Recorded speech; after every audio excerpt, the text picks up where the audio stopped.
Good evening, everyone. Hello. Thank you for being here tonight of all nights on a stormy night. I'm Carrie Coogan. I'm Deputy Director for the Kansas City Public Library. We're so happy to have you here. I also want to thank all of the people who are joining us virtually on our Kansas City Public Library YouTube live stream. It's great to have you with us as well. I know that many of you probably already subscribe to our library programming calendar, which we mail out monthly, but if not, please pick one up on your way out. This is what it looks like. You can sign up to receive this, or you can also sign up to get a weekly email reminder that talks about all of the programs that we have both here in downtown at Central and also other programs and services that are available. So please pick one up. A couple of quick program notes, by the way, of some interesting programs that are coming up. The Kansas City Baroque Consortium returns to the Central Library a week from this Sunday on March 26th for a special performance of works by notable 17th century composers who helped make Vienna a crossroads of culture. Sounds fun, huh? 4 nights later, on Thursday, March 30th, here at the Plaza Branch, Sean Rochester will discuss his book, The Black Tax, The Cost of Being Black in America. And he'll be joined by our friend and good partner, Gwen Grant. She's the president and CEO of the Urban League of Greater Kansas City, so we hope you'll join us for that program as well. You can also catch up on all of our upcoming programming on the library's website at kclibrary.org. Now, I'd like to introduce our moderator for tonight, and then she's going to introduce our incredible panel of guests. Ann Kniggendorf is a member of the library's public affairs team as a writer and an editor, and she's also the author of 2 books, Secret Kansas City, A Guide to the Weird, Wonderful, and Obscure, and then another book that just came out this past year, late this year, Kansas City Scavenger, The Ultimate Search for Kansas City's Hidden Treasures. Ann has had bylines in just about every local publication and in a number of national and international publications as well. We're proud to have her on library staff. She also produces the podcast Fiction Nonfiction, which is hosted by UMKC Associate Professor and Kansas City novelist Whitney Terrell. So as always, we'll leave time at the end of our program for Q&A, and we'll ask that everyone who is here tonight to please come down and ask your question at the microphone so that we can have it for the live stream and so that everybody can hear you. And then now I would like to ask you to please join me in welcoming Ann Kniggendorf and our 3 panelists, Brian Daldorph, Barbara Stuber, and Samantha Pettus. Thank you so much for being here.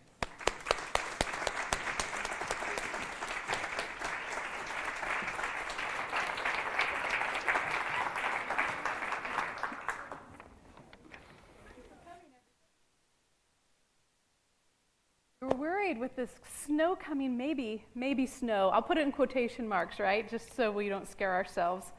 So this evening, I'm happy to be joined by the University of Kansas professor Brian Daldorph and poet, the novelist Barbara Stuber, and Journey House manager Samantha Pettus.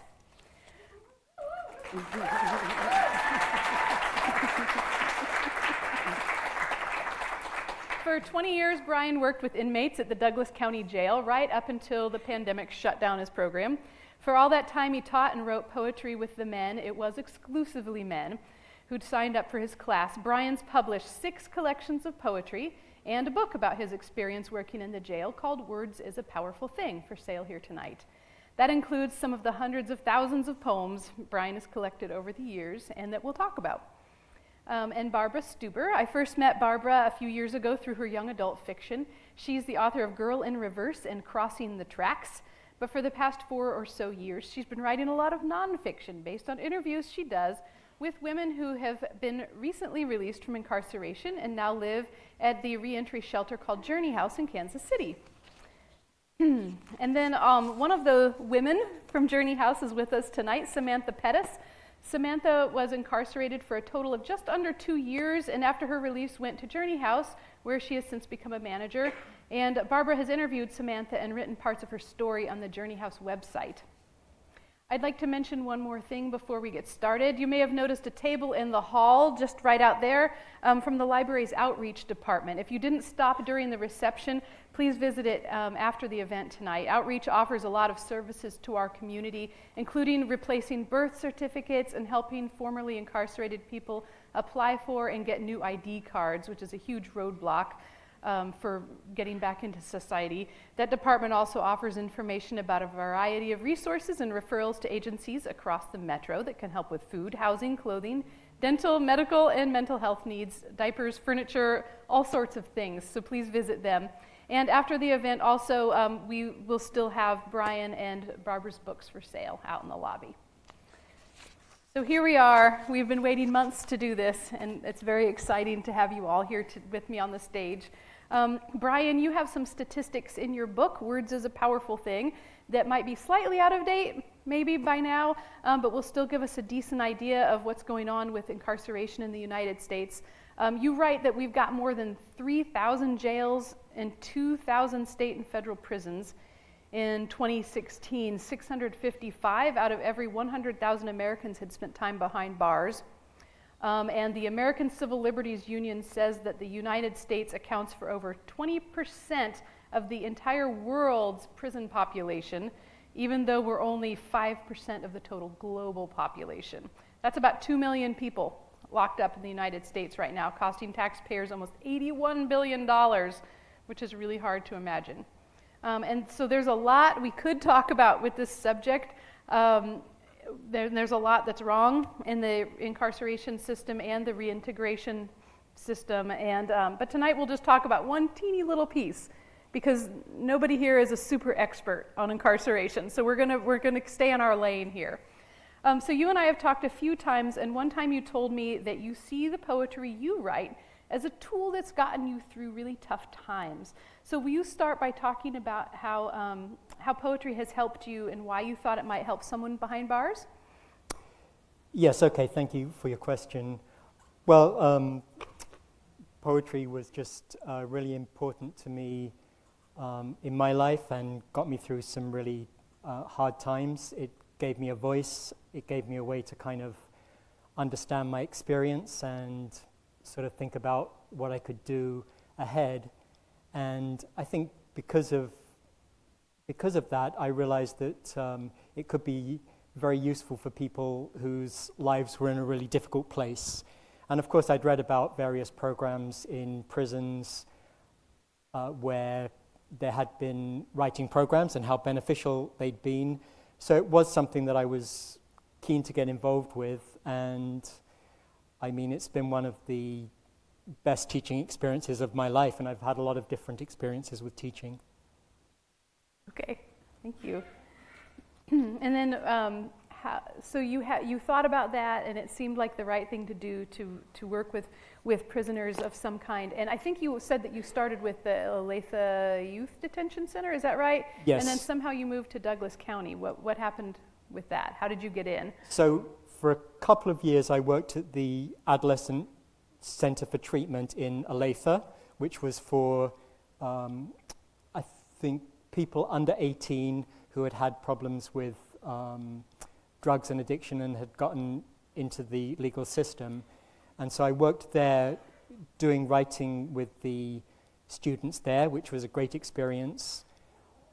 Then I began at Douglas County Jail in 2001, Christmas Eve 2001, and then worked there for 20 years until the pandemic closed down the program.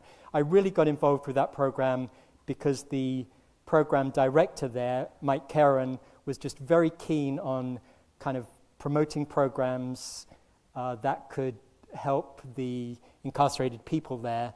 And I really appreciated his enthusiasm and the way that he could kind of make things work at the jail, because he was, you know, an insider there. And really through Mike, I got more and more involved with it and just kept turning up week after week, and the years went by, and it was, you know, very beneficial to the people there, I think, and for me too. Okay, well, we want to talk all about that here coming up. Yeah. And Barbara, I mainly think of you as a novelist, but about 4 or so years ago, you started working with formerly incarcerated women, telling their stories for the Journey House website. But before I hear about that, I think we'd better know what Journey House is. So Samantha, maybe Samantha can tell us about what Journey House is. So Journey House was previously considered transitional living, and we recently became accredited as a recovery house. We also offer services through an office on truce, but our residential services strictly provide housing to women that are coming out of prison.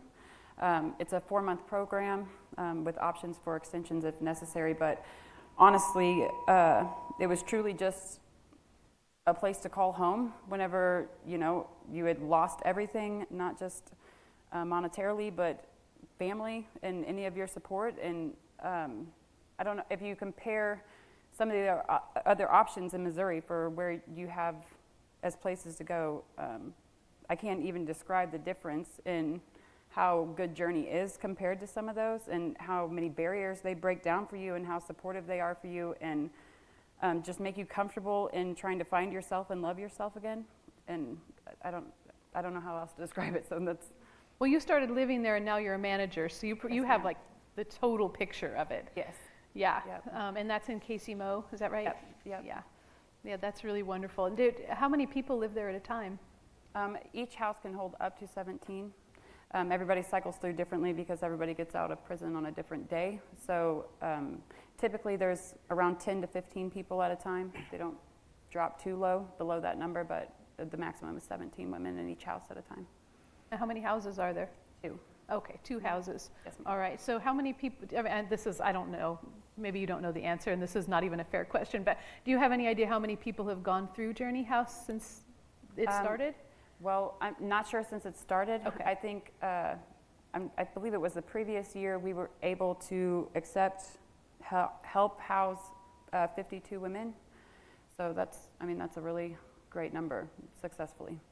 That's so great. And so, Barbara, going back to you, I know it looked like I was going to ask you something, and then I didn't. Right, and then I was. So what's going on? How did you get started interviewing the women from Journey House, and why did you want to do that? Right. Well, my first entry into Journey House, I came for a luncheon that was designed to help people, like our group out here, learn about what Journey House is. There were, 50, 100 people in the huge dining room area. I walked in, I thought, I bet this is a fundraiser. It wasn't.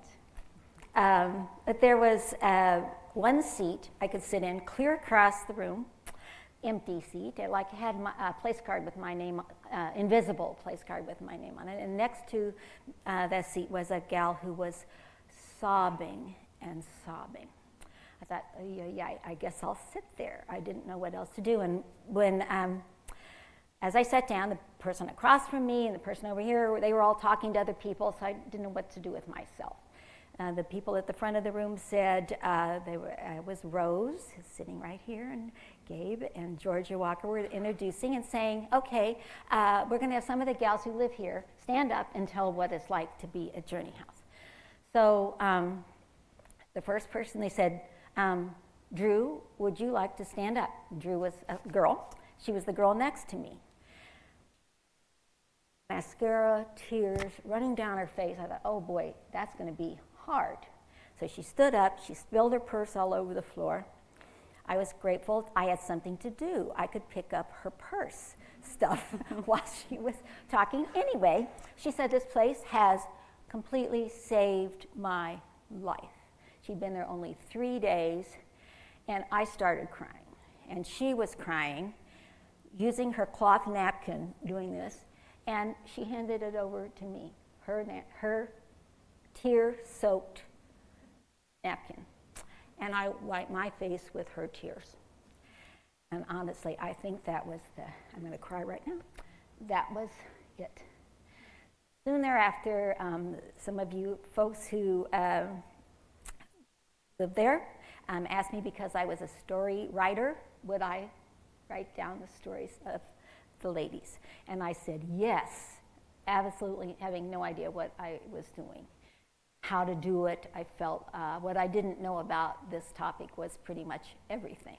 So sit down and interview those folks who are just out of prison, and those folks who work at the Journey or Peace House are so busy they can't know the life stories of all the women who live there. You don't get to that. So they asked me, what I Okay, so what was the idea? Just to be able to tell their stories to who? Right. Tell their stories, number one. Most of them have a lot of silence in them and shame and don't talk about their stuff. So that's a holdover from prison as well. So there was that, like, okay, this is a safe place. You can talk in here. And we hope we have somebody who can listen appropriately to and help you, whatever. So there was that. There was also the idea of making a book out of it, which is still an option. However, COVID came along right in there, and I thought, I'm going to kill myself trying to get a book put together right then. And also, I have a website, and the cards are out there on the table by my books.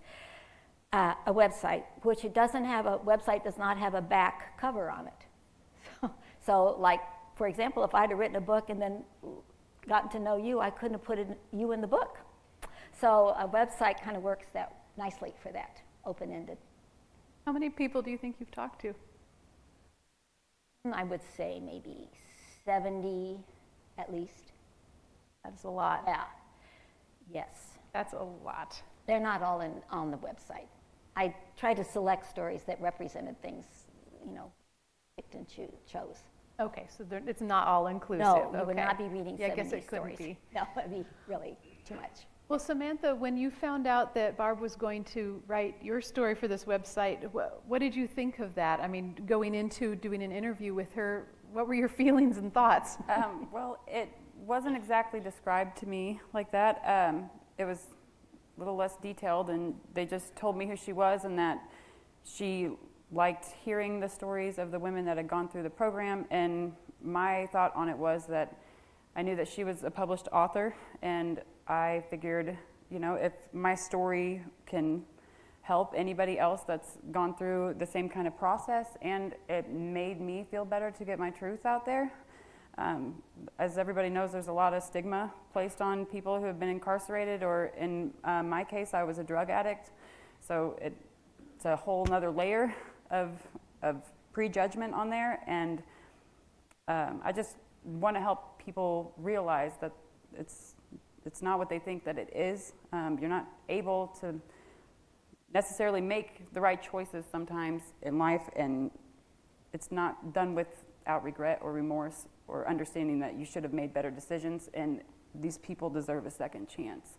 So if my story helps anybody else realize that, or just anybody that can relate to it, to understand that they're not alone out there, that's why I did it. And Barb, as you were talking to people and writing the stories, did you notice any similar themes or similarities between the stories? What did you see? I have actually written them down. I could rattle through them quickly, if that would be all right. Well, quickly. Okay, sure. Okay. Just Tell us to the say. list. Okay, great. Okay, these are not easy things to hear, folks.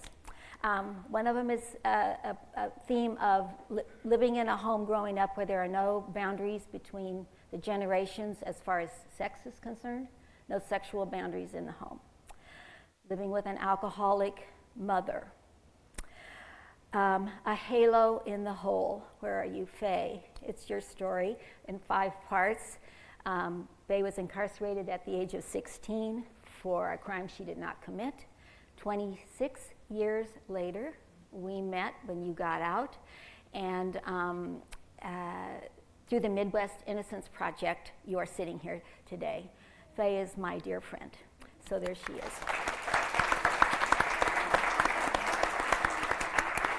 Okay, just quick. Hard on a leash, meaning all your loved ones are not available to you. Real hard for women. This is all women, so 60 to 80% of women in jail or prison have kids who they are estranged from, to say nothing of other family members. People involved in armed criminal action. A woman who was the product of rape. So she's grown up with the stigma of having been raped, and it's very difficult. Spirit meets the bone. That's a category of the faith in God. Stuck on stupid, meaning you keep doing the same thing over and over And the cycle over of again, insanity. and you keep going out of prison and getting back in prison. Okay, my bad, or it's on me. Restorative justice. That's where Samantha's story is. Urges. I've interviewed 19-year-old and 91-year-old residents of Journey House who have substance abuse disorders. 19 to 91. How's that? The last one is entitled Trolls on Fire. And that means young women growing up in a household with a severely mentally ill, usually mother, surviving that. So the stories kind of fell into those sorts of categories, but a lot of overlap, lots of overlap, impossible overlap. And Samantha, would you mind if Barb reads a little bit from your story? Sure. Is that okay? Yep. Okay. Okay, just tell me when to stop. It looks like a lot of pages, but it's in large print so I can see it. Okay, I'm sure it's fine. Okay, so the title of this one is Don't Take the Chips. Okay. Oh wow, we got a big hoo-ha over there already. Great. Maybe we'll laugh in a minute. Or maybe you won't. Yeah. Okay. Maybe it's pretty good. Okay, so here we go, Samantha. It's weird to tell your story right in front of you here. Okay. Samantha wears a mask low over her mouth. It's not COVID related. Don't take my picture. I just had all my teeth pulled. I'll get new ones after I heal in about 6 weeks. She grabs her phone and texts me a picture of herself, like this one that she likes, one that I've seen on Facebook. As we start talking, I immediately sense her self-reflective honesty, spirit, and humility, and something more. Samantha is a keen, intelligent observer. Her riveting perceptions about the day-to-day intimacies and culture of life in a women's prison, a place she inhabited for 19 months, is unforgettable. We begin with her childhood, her chaotic middle years, the drama and wilderness of her time in prison, and her deep longing for future stability. Okay, Samantha begins. I'm quoting you here, so, okay. I only knew my parents as separate. They divorced when I was 1. I have an older sister with my same parents and 3 younger brothers, all with a different father.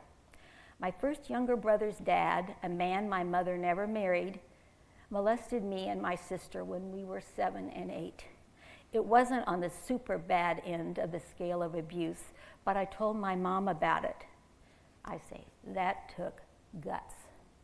Yeah, she left him because of it, but that was all. No other reaction or consequence from her. After a while, it almost felt like it had never happened. So getting back to your birth father a moment, did you ever see him? My birth father is an alcoholic. My sister and I spent time with him and his side of the family. My grandparents on his side favored my older sister. They treated her specially, but they were very emotionally and psychologically abusive to me. I was a free-spirited, messy child, clumsy and into everything. They treated me like a dog, simply because I was the second born. You are fat and sloppy. One time I was eating with my mouth open at the table. My grandpa and dad yelled, "If you want to eat like a dog, you can eat with the dog." I sat outside eating with our dog in the yard. My father worked for the union and drank beer for breakfast. We lived in a small town. When he drove drunk, we knew who would cover for him and protect him. I learned to drive on major highways at 8 or 9 years old. It was safer than him driving drunk. I haven't talked to him in 5 years. But I have some better memories. My father taught me good manners and a strong work ethic. It was all in how you held yourself, how you looked, how you came across. In high school, I was a really good student. All A's. I did sports, had friends, hobbies, and activities, but I struggled with manic bipolar depression. I still don't know what I was so deeply sad about. I self-medicated with weed and opiates. When I came off the drugs, I really crashed. I tried to kill myself twice.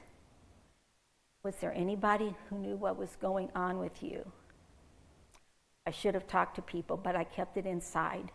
My choir teacher in high school was a mentor to me, a good influence, but I didn't even tell her. How did you try to kill yourself? Letting Samantha sits quietly for a moment. Our conversation moves forward through chaotic and productive years of Samantha earning a 4-year college degree in elementary education with, again, all A's, and her using methamphetamine. How did your family know you were using meth? My manic behavior, rapid weight loss, not keeping my schedule, weird things like picking my face. I went downhill. I had 2 years of using drugs and got possession charges. I ran, absconded on my probation. So prison was a big sit down for me. Probably a good place to stop. Okay. Thank you. Thank you.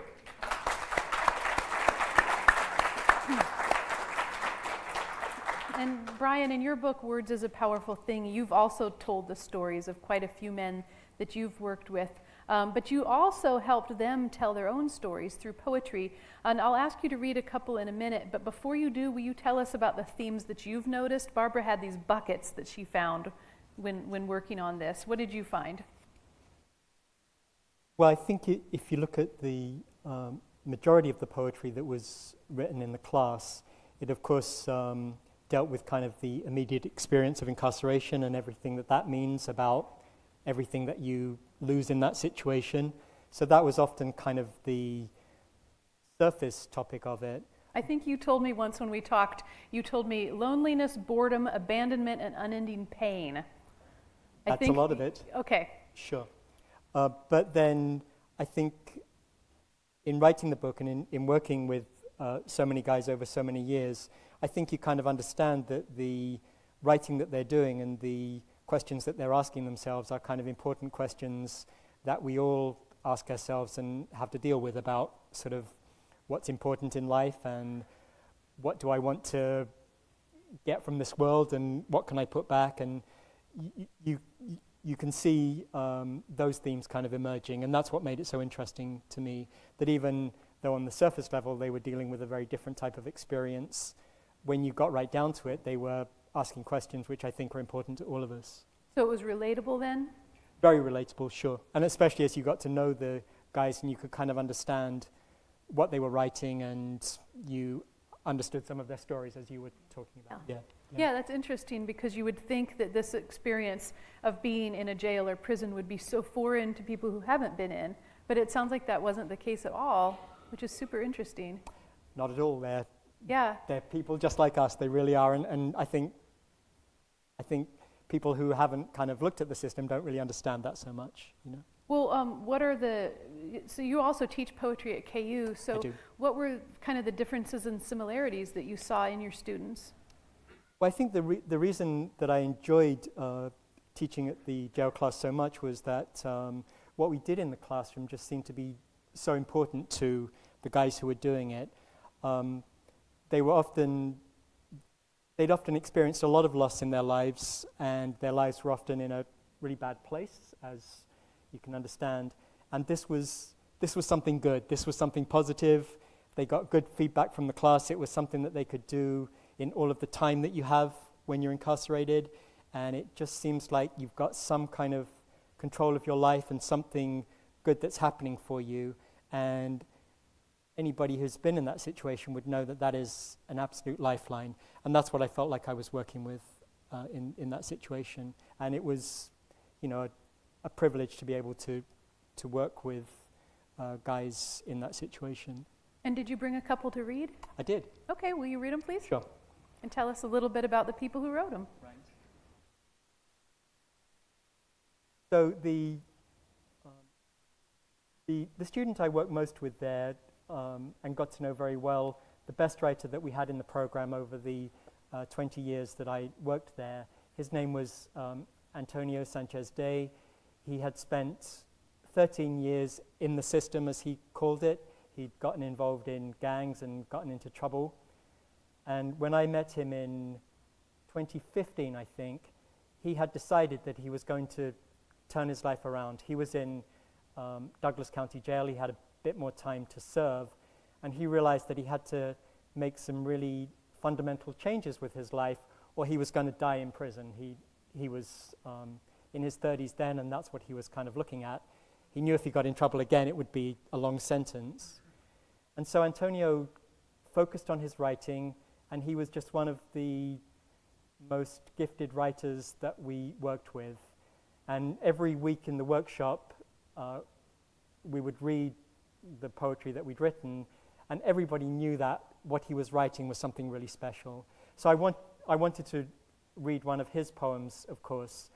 Antonio died 2 years ago. He was only 44. He had a lot of health problems, and we miss him so much. But this was one of the poems that he brought to the class, and I think when I read it, you can kind of understand the effect that it would have on the people in the class who would know exactly what he was writing about here. So just to set this up a little bit, he told us before he first read this poem that he had written it for a young guy who was going into prison, and he was really kind of cocky about it, and he thought, that ain't nothing, I'm going to do my time and it's going to be just fine. And Antonio said that he wrote this poem for this young guy to just tell him what the experience was going to be like, and this is what he wrote. It's called Penitentiary Protocol. When you arrive, read the sign. Leave all hopes and dreams behind. Forget all you have or had in the free world. It no longer matters. It will only distract you, and you'll become prey to the lions in this jungle. Trust no one. Everyone is out for something in this cutthroat society. Stick with your own kind, your race and or your set, your choice. Mind your own business. Keep to yourself. Don't gossip like a girl. Have respect. Don't let no one disrespect you. Don't gamble or run a debt you can't pay. Learn to like the sight and smell of blood. It surrounds you. Prepare to witness the evil men do. Find your primal survival instinct. It could be the difference between life and death. Finally, make peace with God or your higher power. You're going to need it.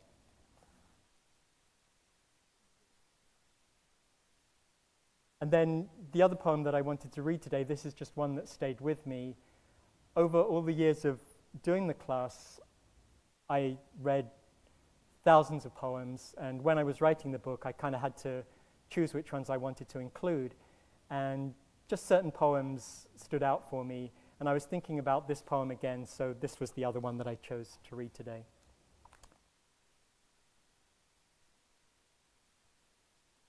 I recently got stabbed in the back, literally in my back, in between some ribs and into my lung. The burn they say you feel is very real, but the worst was trying to breathe. It's like inhaling sand and glass, not too terrible, but still pretty bad. I thought I was going to die, and actually, the nurse at the hospital said I was lucky to be alive. A few more hours and I wouldn't be here. But I feel like a change to my lifestyle is necessary. It takes some experience like that to make me open my eyes. That's all bad, but I am taking the right steps, rehab, spirituality, and a better connection with friends and family. Today, like every day, I thank the Lord for being with me when I needed him the most.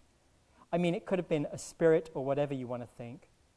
I guess for the sake of wanting something to believe in, a purpose other than getting high awaits me. And I like the way that that poem starts out in the kind of really bad experience, but then it moves to something better. And those of us who were involved in the class and what we were doing there, that's what we saw often enough, and that was really what we were trying to encourage in the guys that we worked with. Thank you for reading those. Sure. And Samantha, you told me that you write poetry also. How did you start writing? Well, I've always been artistically inclined in a lot of different directions with that, like painting, rock carving, writing, all different stuff. And whenever I was younger, and especially in my addiction, pain fed a lot of what I wrote. So it was a way to kind of get that out whenever you don't have anybody to talk to, and you still need to let it out one way or another. That's kind of how I express that. And now that I'm in a better place, I find myself writing for different reasons, but it's just always been something that's, for one, helped me to express myself, and for two, writing poetry and journaling has helped me learn some of my thought patterns, so it's very analytic for me as well, just to help know myself better. And so that didn't have anything to do with jail classes or prison classes? No, ma'am. It was just something that you like to do? Yeah. Okay. And did you have classes available to you? Not for poetry, or for a whole lot of art, anything, to be honest with you. There were some little things that happened while I was in there. They wanted to paint murals on the cafeteria, and they did a kind of a competition and allowed people to draw something, and then they chose 2 of the best drawings and allowed those people to paint murals in the cafeteria. But I think that was the only art-based anything the whole year and a half I spent in prison that I noticed. So The rest were kind of, I think you said vocational classes? Some were vocational to help people better themselves for whenever they got out and prepare for some kind of career field. And then others were to help people achieve their GED or their high set if they did not have a diploma. And then there was other classes basically to help people learn how to cope with different things, or to get through some of the trauma in their life that kind of led them to where they were, such as grief classes or pathways to change or balanced living. So just things to kind of help you balance yourself out and prepare for the world outside of there. So did you do any writing while you were in? Very little, honestly. Prison has a way of just sucking the life out of you. You don't have the right to your body. You don't have the right to a lot of things around you. And you hardly have a right to the words that come out of your mouth. So for me, whenever I was in my addiction, whenever you're on drugs, you disassociate because of what you're putting into your body. Your mind isn't in the right place. Whenever I was in prison, I disassociated on a level that was sober and completely of my own body's doing, and that's a whole nother level of dissociation, if you ask me. So I didn't really connect with myself. I had to try really hard to connect with myself, let's put it that way. And I was more focused on kind of why I had made the choices that I had made. So I read a lot of self-help books and just tried to study some of my past. But as far as staying in the present moment, it wasn't where I wanted to be. It's not where anybody wants to be. So I've actually had to be honest, I've had to spend a lot of time. I've been out for almost a year now, reconnecting with myself in a way that I can emotionally engage and feel the normalcies of life, like joy and happiness, in a way that passes through you and not just by you. And did you bring a couple poems that you can read? I did. So I wasn't really sure which route to go. So I brought kind of,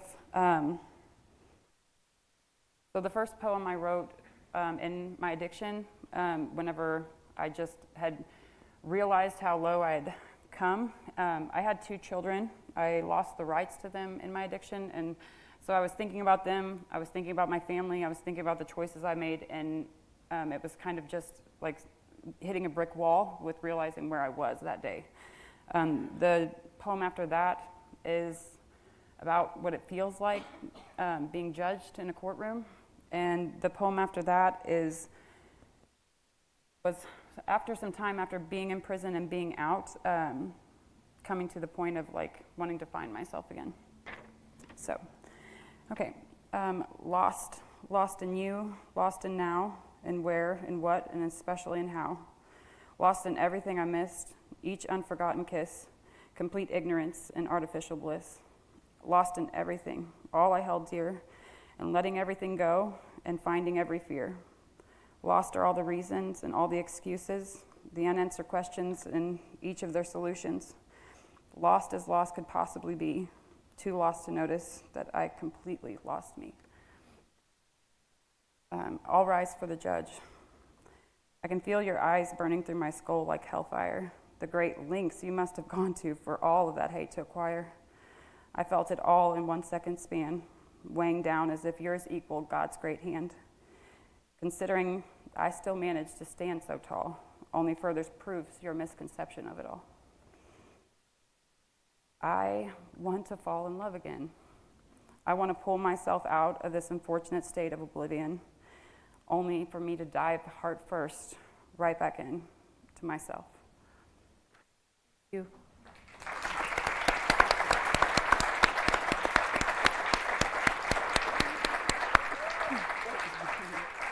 And Barb, you've probably heard a lot more stories from formerly incarcerated people than the average person. I mean, definitely more than I've heard. What's been the effect of hearing all those stories on you? Right. Kind of a progression of feelings. The stories that I have, I wrote them up where I would do a part of my first impression of the person sitting down across from them. Usually that had to do with a lot of misconceptions, snap judgments, and crappy thinking that really went by the side. But at first, we do that. We think in concepts instead of persons. We think in labels. So anyway, there's that.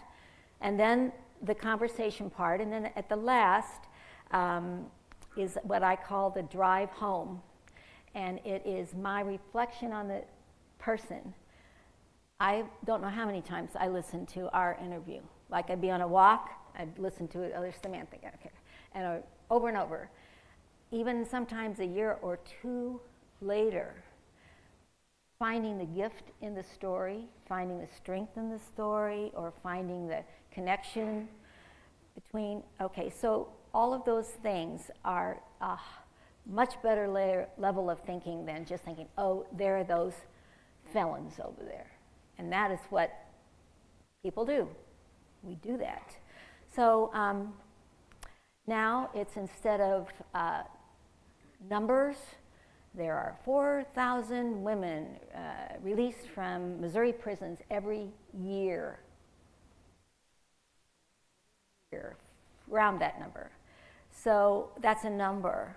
But when you're sitting in a dining room across the table from one person, and you are absorbing their, what is it like to be you? What is it like to be you? And setting a mood where I'm not trying to get at anything, I don't have an agenda, I'm not, because that's so much a part of, there's a string attached always to something. And this was just that, just open, tell your story. And I would try to pick moments where there was something to say good, like, God, that took guts, or, wow, who better than you to do what you just described? So I would say my mind and my heart, hopefully, have stretched way out. And instead of thinking of a number, it's this person with this life, this life. So that would have changed your view about people reintegrating into society then too, right? So it's not just thinking of people in prisons right now, but people coming back to rejoin. Right, everybody's out. The group everybody's out.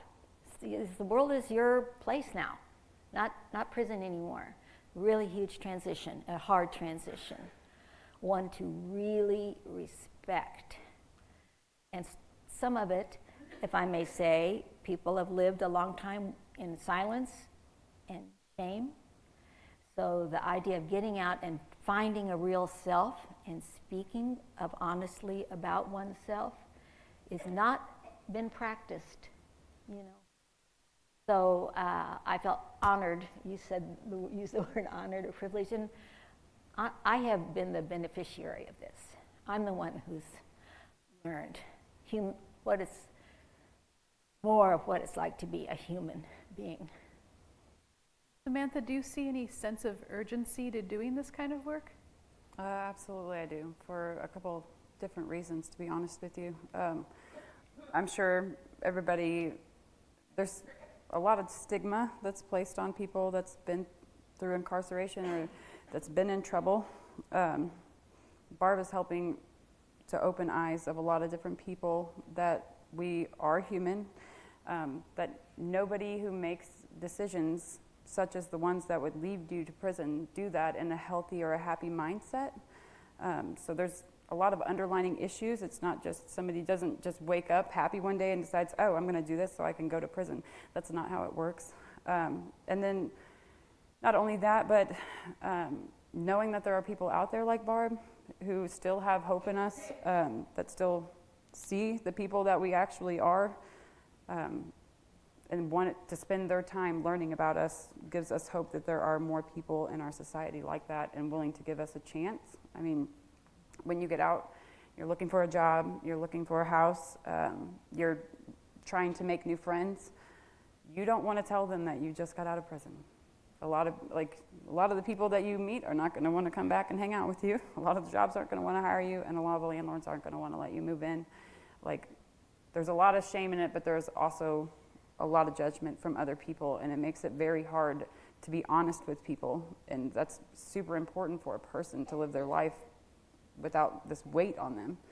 So, and the stories that Barb hears, she shares with other people as long as it's okay with that person. And I think it helps, like I said, helps other people understand where we're coming from, but then other people who are in our situation hear relatable stories and know that they're not alone.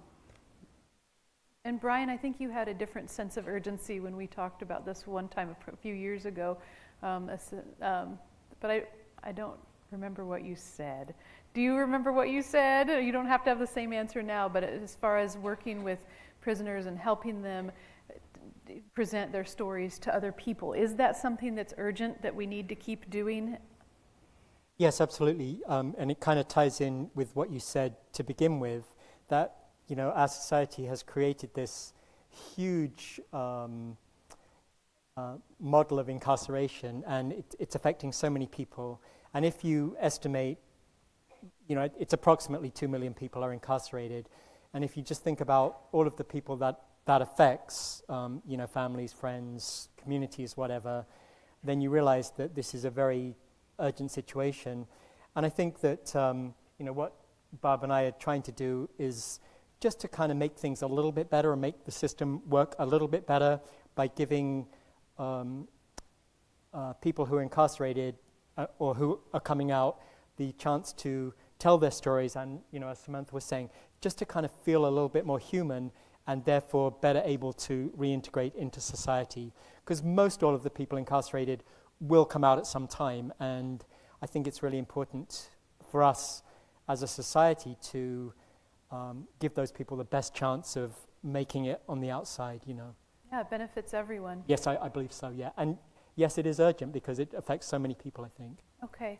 Okay, well, I'd like to open it up to questions from the audience, and when you have one, please step up to the microphone so our friends watching from home on YouTube will be able to hear us. And I've got a few questions from YouTube also. So, Simon? One question that I sort of haven't been able to let go this entire evening. Currently, there is a growing prison abolition movement in this country to sort of reframe how we view justice as a whole, to sort of rebuild the entire system from a punishment-based system into something that functions more like most of the rest of the planet, where it is sort of getting people into a place where they will not commit another act and they can go back and reintegrate into society, to the point of literally dismantling the prison system as a whole. I just wanted to know where you three sat on that issue. I can say one quick thing about that. I am not an expert on this topic at all, but I opened my email this morning and I get something from the Marshall Project. I don't know if you know, that's a not-for-profit prison communication system. And it was talking about women who are pregnant going into prison, have a baby in prison. They can be with them maybe 24 hours. And then they don't, that's it, because they're still finishing their sentence. And I was delighted to see there a couple of things. I guess delight is too big a word, but one of them was that they're looking, and this was in Missouri as well as some other states, looking at a way that if a woman is incarcerated, and that my whole experience has been on the female side, is incarcerated, that at least she will be put in a prison or jail that is close to where her baby is or her children are. I just, Vandalia as Yeah. well.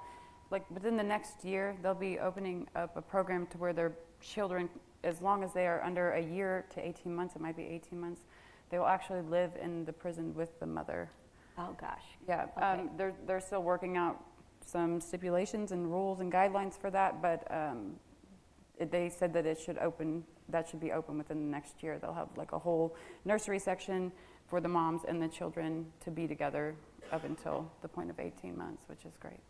If you think of it, you've got this woman who's in prison, but the collateral damage, the collateral ripples of what that does to their children, you know, is who's paying attention to that? And Vandalia is one place, and this is women's needs are so different, not completely different, but so different from men's, you know. And a Journey House and Peace House are gender and trauma informed. So the needs of women in particular, I know that's not quite answering that, but it is like trying to bring things together, especially, you know, when there's been a complete literal cement wall between. Well, and that's somebody at home asked a question for Samantha, and this sounds like what Journey House is. Somebody wrote for you, what advice can you provide someone coming from incarceration without a support system to help them? Coming to Journey or just getting out? Just getting out, it sounds like. Okay, well, I honestly would recommend you put in the effort to go to the resource library at your prison, because as far as I know, the 2 women's prisons in Missouri do have them. A lot of people don't try to prepare for that, and then they're at the last minute trying to find places to go. Journey House sometimes has a wait list for like a year out. You know, people plan ahead, but it's really difficult. Like without Journey, I wouldn't have been saved in that aspect. There's not very many places that you can turn to, and the few places that there are not going to be able to help with some of the larger basic needs. If you get out and you don't necessarily have a place to go, or like some places can help you with food, they can help you with clothes. There's certain meetings and people that can support you emotionally, but there's just not enough resources that I'm aware of in the state of Missouri. Journey was a blessing because it's every barrier that they removed, and the amount of support that they give the women, and even the men who get out of prison and they're on the streets, they come to the office and we can't offer them the same type of housing and stuff that we are able to offer the women. But it's just any barrier that comes your way, if it's not something that they already guarantee to help you take care of or get through, they find a way, you know. And the support and the love there and the trust is amazing. And especially, it's kind of hard to accept, because whenever you're coming from a place where you don't have any of that, and honestly it's the exact opposite, you're having to watch your back nonstop, because if somebody is doing something nice for you, there's a reason. Coming to a place that's so homey and feels such like family that can help you so greatly, whenever I was looking in the state of Missouri, there wasn't anything that compared, not even close. So Okay, that's a really hard question to answer. Oh, I'm sure it is. And there's also somebody on YouTube has wanted to praise you for your poem and thank you. That is from Laura, Adrian, and Garrett. I don't know if you know them, but they say thank you. And here's one for Brian. I know about some of the success stories from your workshops, like your friend Antonio, who passed away. Did you ever come across people who were as talented as he was, but who for some reason couldn't rebuild their lives after prison? And can their poetry, despite this, still teach people something to others, teach other people something in similar situations? Yes, certainly. I think it was so rewarding to work with Antonio, because he was somebody who managed to kind of, to some extent, sort of make that journey from being in such a bad place to something better with his life.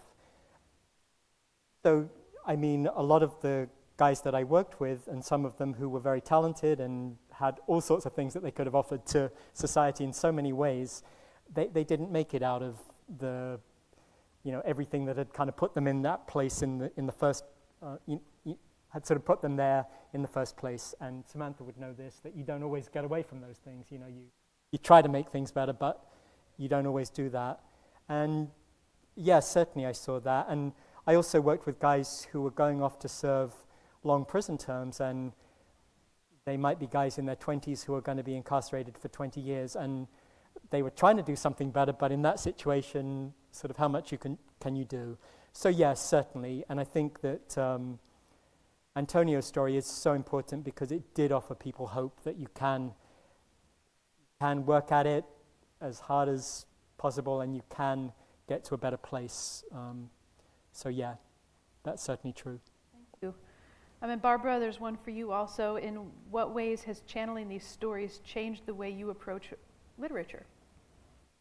Oh, well, this is odd. I was thinking about this because my two books that I've written, novels I've written, one was in 1920, takes place in 1926, one is in 1951, and they're coming-of-age stories for young women who are in tough spots set in history. And then I thought, I'm doing the same thing all over again with women's stories in 2023. So there must be some, thread in me of young women and coming into yourself and coming into your. But in this case, I did not have to create the characters, so it was much easier and a whole lot harder. I think also if you have a mindset where you do create characters in your imagination, then it helps you be able to ask questions of people, real life questions of people, because you're kind of going all over in your head, and that in that way it's maybe a little more dynamic, let's say. Okay. Does anyone sitting here in person with us have anything to ask?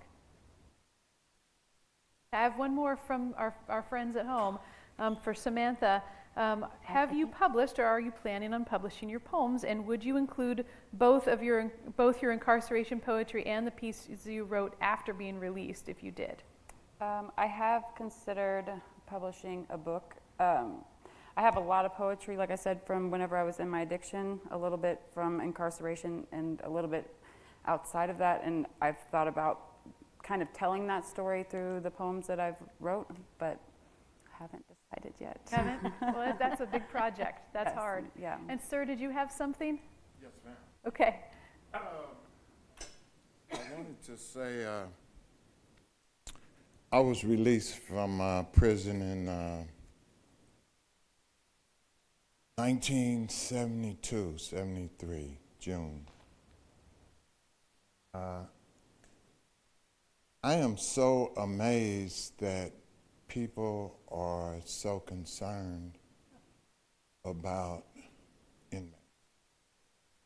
To see it is unbelievable. I want to thank you. And one thing that hit a nerve was when Brian said the gentleman wrote a poem, and he said, sign says, leave all hopes behind. Jefferson City, H Hall, has a sign that says, leave all hopes behind. That's the first thing you see, walk in there. But I would like to thank you folks for being there for people like me. And they just need a chance. We just need a chance. 73. I said 73 because I want you to know I haven't been back since 73.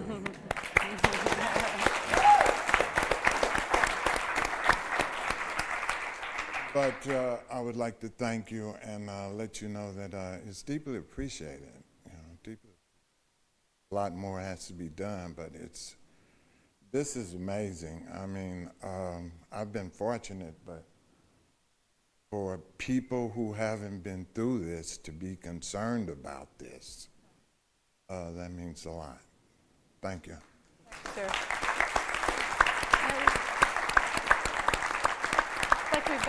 We'll take one more question. Okay, actually, this is more of a comment, although I welcome any other response you all have, and thank all of you for being here. I learned, I think, during COVID about the power of dehumanization to allow people to do untold things to others. And I've thought about the remarks you all made tonight about how does that happen? How do you feel that from a judge? How do you feel that from the police? How do you feel that from your peers? And I guess I want to say bringing this conversation out to this group helps others stop the immediate reaction, the impulse thoughts, the snap judgments. And it seems really important, and it seems also like a vehicle that we should put in place in our legal system, our court system, and our police system. So thank you all. Thank you.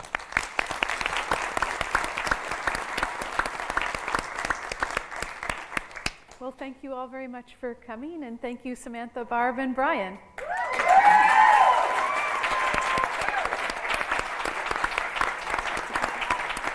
All right. Thank you.